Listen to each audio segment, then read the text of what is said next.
Actually, I told you to sit down. You actually probably go ahead and stand back up. Go ahead and stand back up. And you might, I'm going to ask you to move. Everybody just move a little bit forward. Just a couple questions I have for you today. As you're moving forward, I want you to find somebody else, and I want you to share with one other person one of the longest road trips you've ever been on. A longest road trip. Find one person, say, hey, it is great to see you this morning. This is my longest road trip. Online viewers, you can also just type in the thread. Let us know you're here. Let us know that you're happy to be with us this morning, and we're happy to see you. And type in your longest road trip.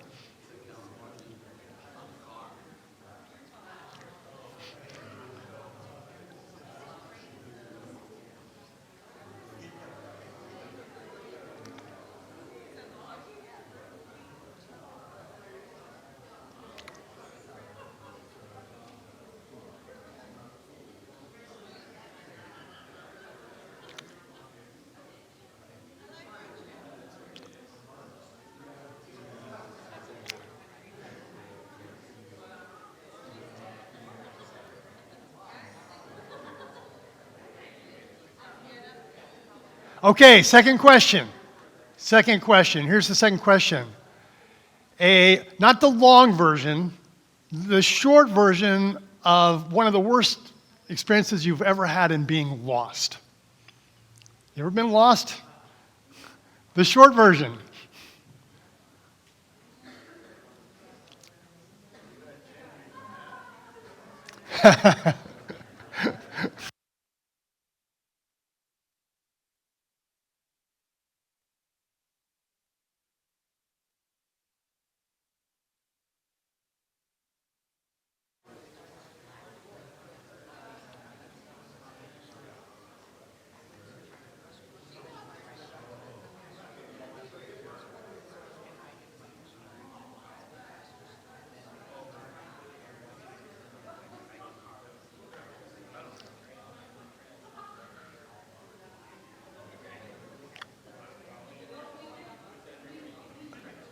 Okay, if you were first to share and the second person had a chance yet, you're going to have to let them, you're going to have to talk to them afterwards. Second, everybody, make sure everybody gets to tell a lost story, the short version.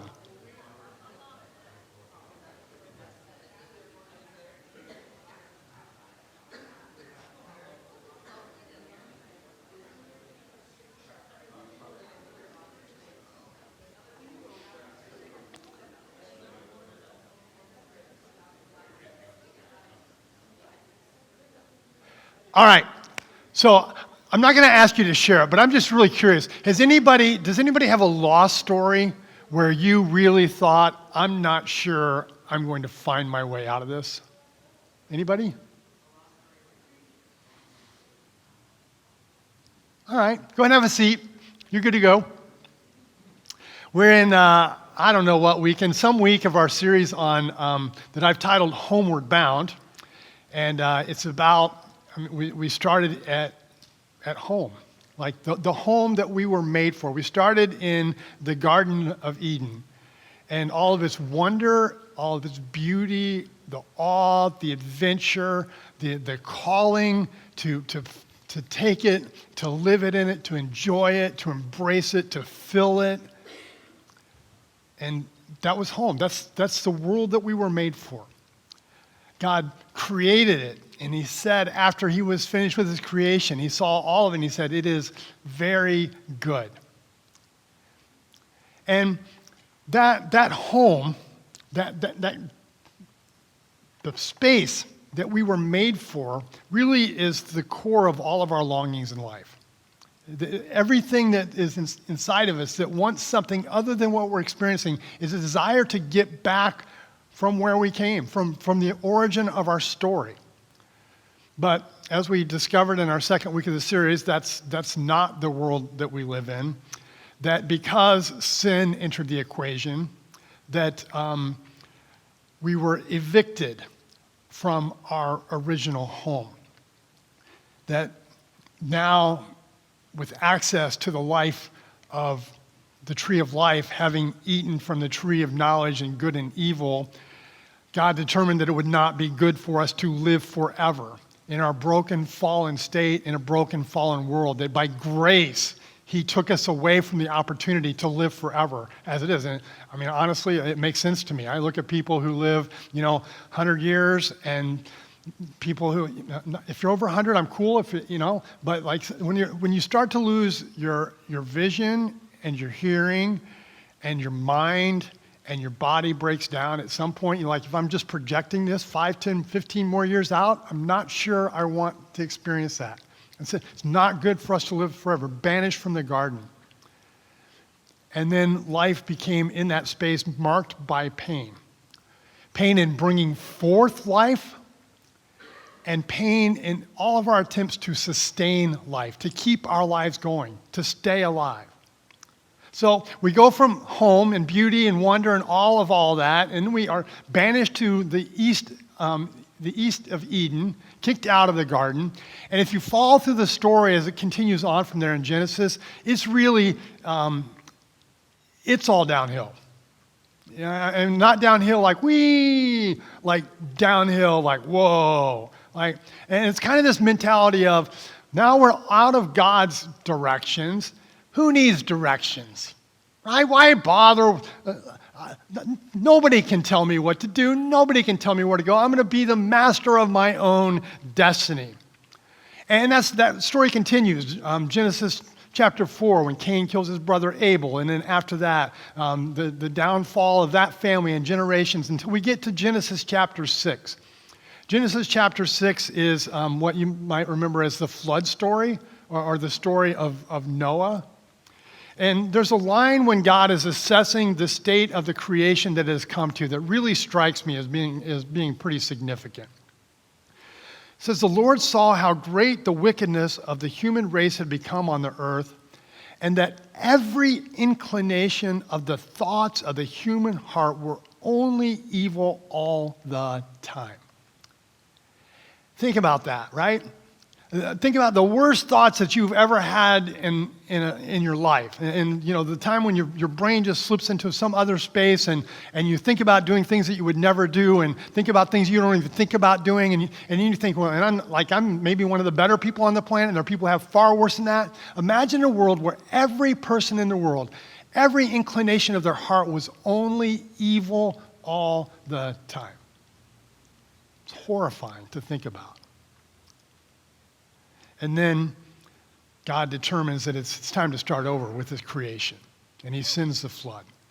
And he, out of Noah and his descendants, raises up a new generation of people.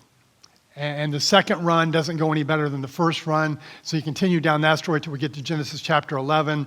And the people on the earth said, hey, let's build a tower to the heavens. We're trying to get to the top of this place so that we can run the world, lest we be scattered over the face of the earth. They are trying to control their environment. And God says, if they do this, what else might they accomplish in their evil ways? Let us go down and confuse their language so they will not understand each other. From there, the Lord scattered them over the face of the earth.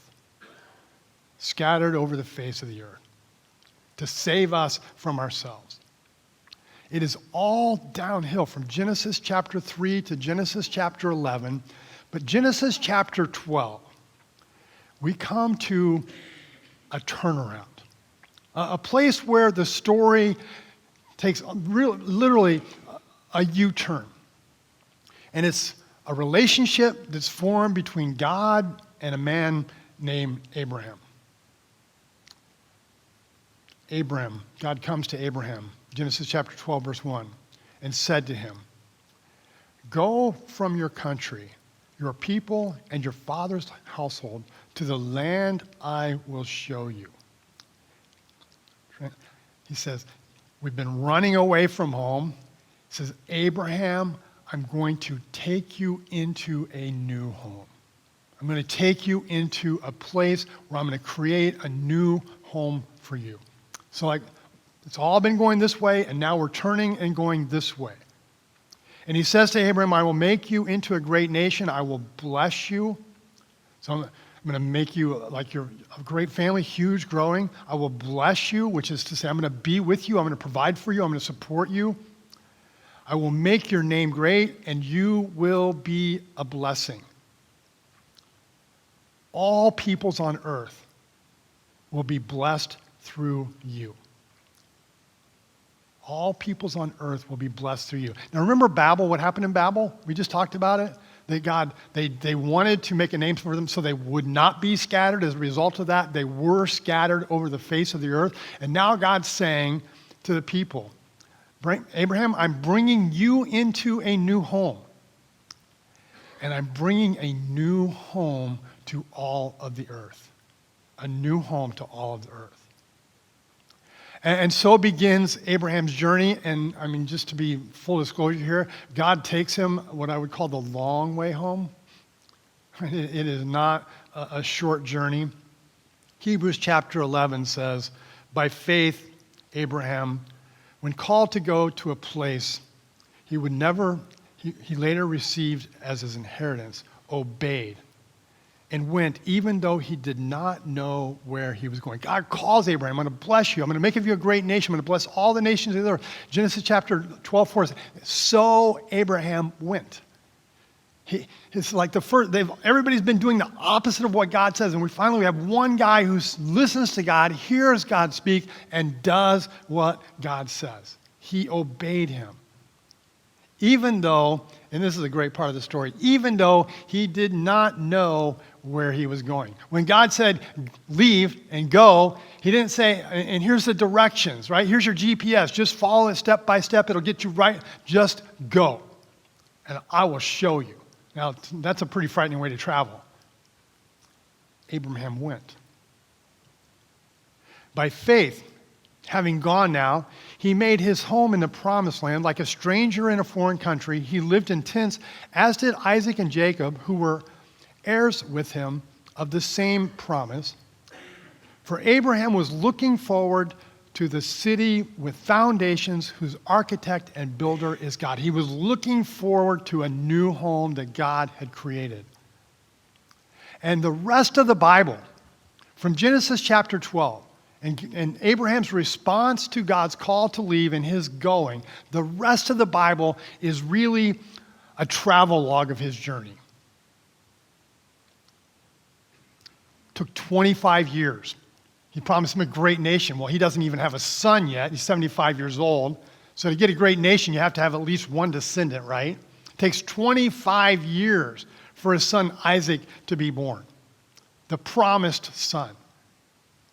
He did get to this promised land, but it tells us that when he got to the promised land, he was not home. I mean, he made a home there, but he was living in tents, and he was a stranger and an alien, right? He's far from what it means to be in a place that is yours, that you call your own space, your own place. He is a stranger, an alien, and he lived another 80 years in that place. He's in the land, but it's not his land. He's got a son. When he dies, he actually has now 2 sons and 12 grandsons. He's dead now. Promised a land, a great nation. Blessing all the nations of the earth. And none of that, I mean, son, alien, in a foreign land. It's a long way from the promise, isn't it? A long way from the promise that Abraham was given. If you fast forward on to the end of the Genesis story, Abraham's family has grown now through his son Isaac and then Jacob. Jacob, through a series of events, would take the family into Egypt through his son Joseph, who became a leader in Egypt because there was a famine in their homeland. That was not their homeland, but there was a severe famine. So they go to Egypt where they find shelter and refuge in the midst of the famine. And they're a home away from home there.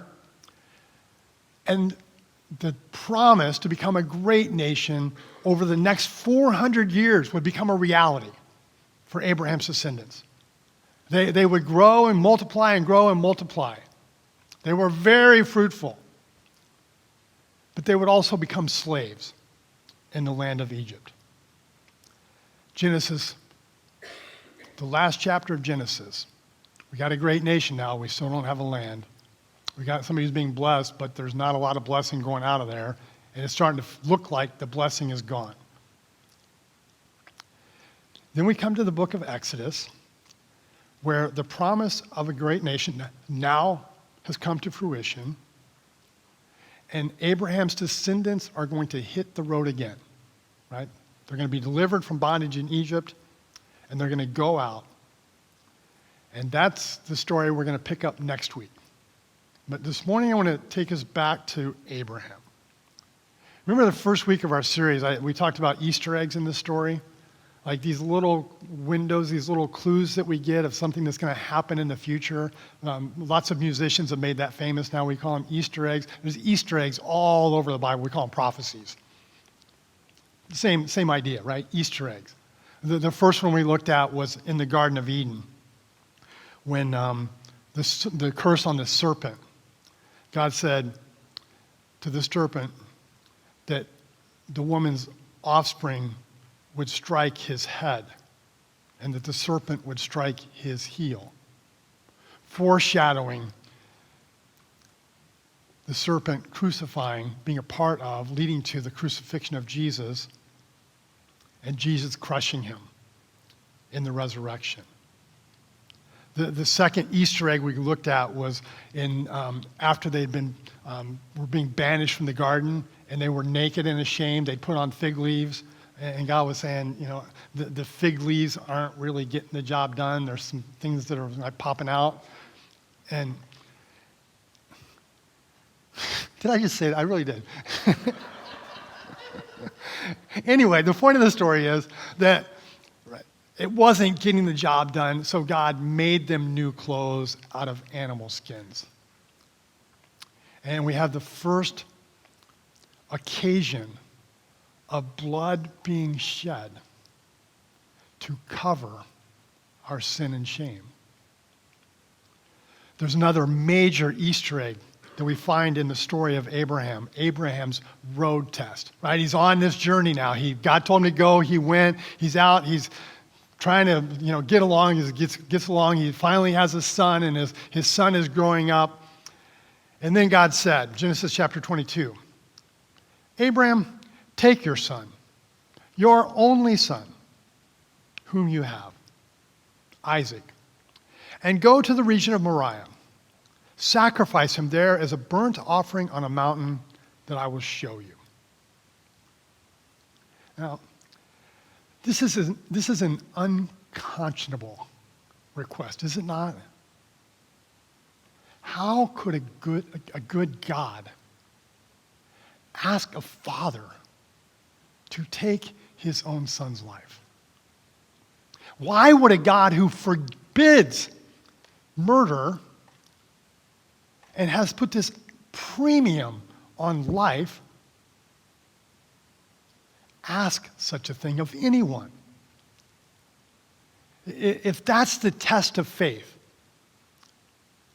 I fail, right? I look at Abraham and it's like, I fail every time and twice on Sunday, if that's the test. And in fact, I'll take it even farther than that. Anyone who would do such a thing, I'm going to say should be stopped from doing it. Right? If you come to me after church today and you say, you know what, I just had this idea, I'm going to go home and kill one of my kids. I'm a mandatory reporter. And I'm calling the police and I'm calling DCFS. I will keep all of your secrets. All right, I'm telling you, I will keep all of your secrets and take them to the grave unless you tell me you're going to hurt someone else or you're going to hurt yourself. And then I'm calling. How could God do that? And Abraham gathered the wood, and Isaac carried it up the mount where Abraham built an altar, tied up his son, laid him on the altar. It says, Genesis chapter 22, verse 10, Abraham reached out his hand and took the knife to slay his son. But the angel of the Lord called out to him. Abraham looked up, and there in the thicket, he saw a ram by its horns. He went over and took the ram and sacrificed it as a burnt offering instead of his son. So Abraham called the place the Lord will provide. And to this day, it is said, on the mountain of the Lord, it will be provided. Abraham, he must have had wrestled with the same questions that we have in that situation. This is the same things that we would ask, he would ask. How could this be, right? He'd waited 25 years. This was Isaac. This was the promised son. He says straight up, the son I promised you, the son you waited 24 years now, the son I gave to you, I want you to take that son up on the mountain and sacrifice him. And Abraham was ready to go through with it all the way up to the very last second. How did he reconcile with that? Now, it's an obvious foreshadowing to what's coming, right? To the day when the Lord would provide a sacrifice, that his own son would carry the wood to the altar where he would be sacrificed, right? That's the Easter egg here. It's all pointing us to who Jesus is and what Jesus is going to do. But how did Abraham he didn't know the rest of the story. How did he overcome his doubt, his questions, his anxiety, his fear, his agony? Abraham left home. Right? Going at the beginning of the story, he left home because he trusted God for the promise. God said, go. I'm going to show you where to go. I'm going to give you a land. I'm going to make it great. I'm going to bless you. I'm going to bless all the day. He left because he trusted God for the promise. But Abraham stayed the course when he came to his road test because he trusted God not just for the promise, he trusted God with the promise. It's the son. It's the chosen one.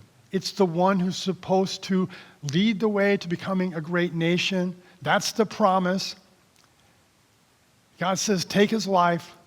How can that possibly be the plan? How can that possibly be the way? And in his mind, Abraham came to this,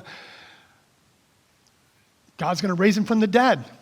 That's what's going to happen here. He concluded that God had been faithful in providing the promise, that he would be faithful now with the promise. Now, I think it might be appropriate for us to take just a second and say, well, what is the promise again? Right? We started with a son, became a nation, and the promise of the land, and the promise of blessing and becoming a blessing. How does that story project out? Where is it going? What does it look like at the end? So if you open your Bible from Genesis to the end of this story, to Revelation chapter 21, here's the fulfillment of the promise. This is in John's revelation from Jesus. And I saw a new heaven and a new earth. Right? We're home now. A new heaven, a new earth, the home that God has restored, built by the architect who is God. For the first heaven and the first earth had passed away. The sin-scorched planet is gone. And there was no longer any sea. The seas were a sign of chaos. They could not be controlled. So the chaos over creation is gone. And I heard a loud voice from the throne saying, look, God's dwelling place is now among the people, and he will dwell with them. They will be his people, and God himself will be with them and be their God. God's with them. That's the blessing. God's very presence with them again. Back in the garden, before sin, Adam walked with garden in the cool of the day, side by side, shoulder to shoulder, doing life together. God will be with them and will dwell with them. And he will wipe away every tear from their eyes. There will be no more death, or mourning, or crying, or pain. For the old order of things has passed away. A new home, a new creation, where death has been destroyed. And all the things that lead up to death have been destroyed. And all the pain and struggle of a broken world have been eliminated. No tears, no sorrow, no pain. The full and abundant presence of God and the full and abundant life of God. Now, I suspect some people might be listening today, or maybe sometime will log on in the future and hear this message, who would just say, you know what, and maybe you know people like this, maybe it's you, I don't know. You know what, this is all there is. This is all there is. You're born, you live, you die, end of story. I would just ask, Abraham left home. He hadn't met God yet. He encounters God, and he leaves home because he says he was longing for a better country. There was something inside of him that was already stirring for something other than what he was experiencing. He wanted something else than the reality of his life. Where did that longing come from before he knew anything about it? C.S. Lewis says, if nothing in this world can satisfy us, we must assume that we were made for another.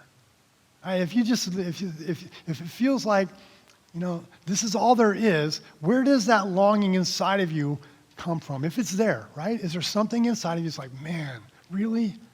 This is what we were made for? This is all there is? Some of you might be thinking, well, home isn't perfect. But I've kind of done the best I can to kind of arrange the furniture and put the house together so it's reasonably comfortable. And I know I can't hold on to it forever, but for the time being, right, I'm just going to kind of go with it because maybe it's not perfect, but whatever it is, it's better than the unknown. It's better than what might happen if I left this place that I've created for myself. Why risk it? Why risk answering the call of God? Some of us have heard the promise of God. We've believed in him for a better future. And we've hit the road. But the promises weren't coming through, haven't been coming through. And maybe we've lost confidence in the promiser. Maybe we've come to this place and just like, you know what, God, you said this, I believed you for it, but I just don't see a way through it. I don't see how this story ever ends in that space. Maybe you're walking with God now and wondering how this can be the way. We trusted God for the promise, struggling to trust God with the promise. And some of you might be just like in here today and you're hearing this like, this is my only question I have. Are we almost there? Right? Are we getting close?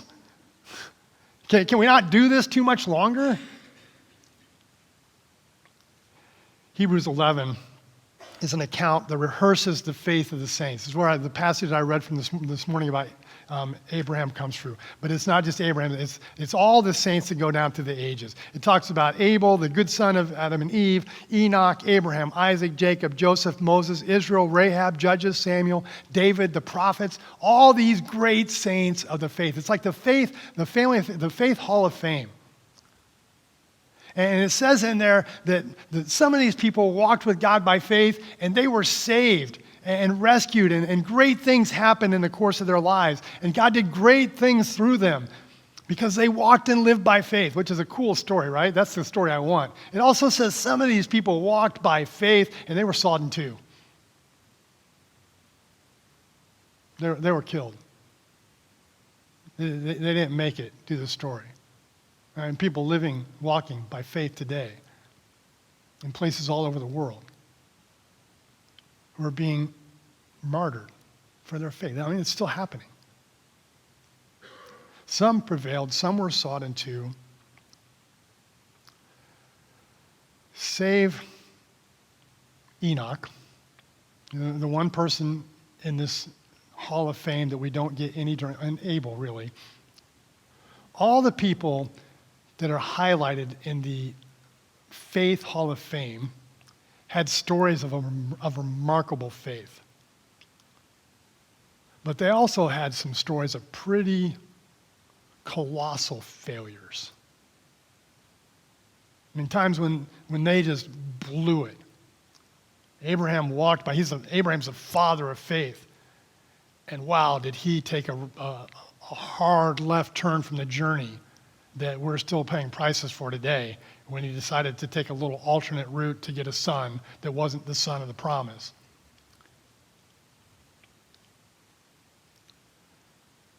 Samson makes the list. Remember Samson's story, one of the judges? Like he fell in love with Delilah, and she was from another nation and worshiped other gods, and she tricked him over and over again because the guy wasn't smart enough to figure out that she was lying to him and she was using him, and right? And he's in the Faith Hall of Fame. How does that happen?